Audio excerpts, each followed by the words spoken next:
So hi everyone, I have to share something again. Actually kanina lang to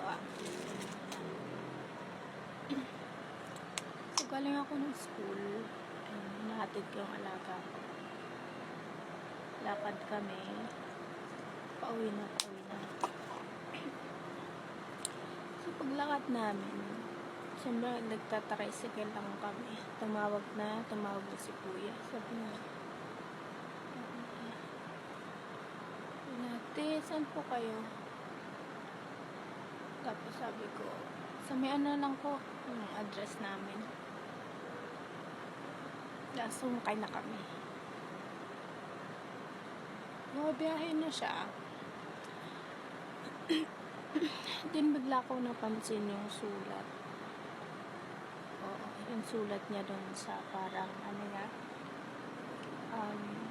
harang doon sa unahan ng tricycle niya.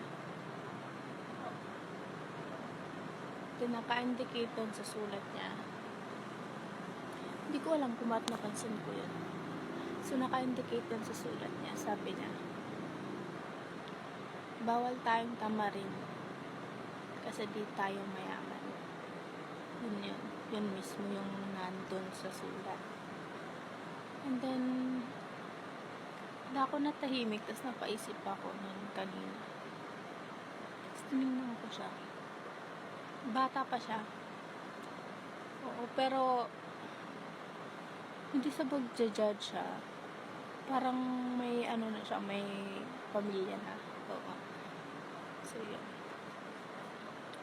Tapos bigla ko napaisip. Sabi ko,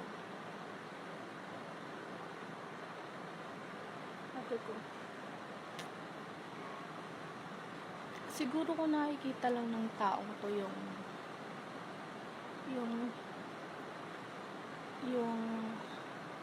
capability niya.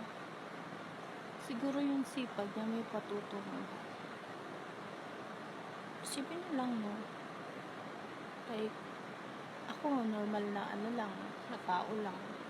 Hindi naman kayo mayaman, Pero nasa isip ko lagi or nasa mindset ko, lagi kong tinatanong sa utak, lahat ng pagod na to, lahat ng ginagawa kong pagod, may patutunguhan. Siguro si kuya ko mag-stick siya doon sa as in yung pinaka-positive insight niya, diba? Totoo. May patutunguhan. Diba? Hindi ka mauuwi na hanggang dyan ka na lang sa pagtatricycle, no? Siguro hahanapin mo lang talaga yung place or yung pinaka idea na siyang mismong magmumulat sa'yo or magbibigay sa'yo ng thinking na ay, parang mas kaya ko pang higitan to, na hindi lang ako dapat sa gantong trabaho na. Kasi alam ko bawat isa sa atin may potential, iba-ibang range ng potential na kayang gawin. Oo, nasa tao na lang talaga kung paano mo dadalhin o kung paano mo titingnan yun, and kung paano mo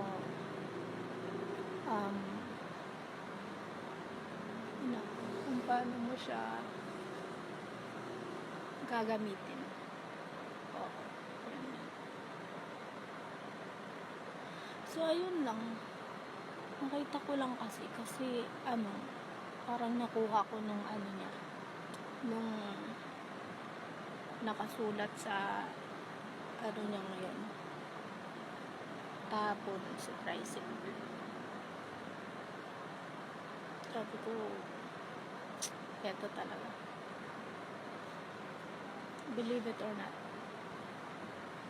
mas malakas na kung anong piniperceive ng mind mo, kung ano yung tumatakbo dyan. Pag positive, sunod-sunod yan, positive din. Pero kung laging nandito mo negative, ay hindi ko kaya to, hindi ko kaya, ay hindi, mayaman yan, hindi ko kaya yung ganun. Wala. Hanggang dyan ka na lang talaga. Pero kung papaganain mo yung positive side, which is, alam mo, imposible, diba?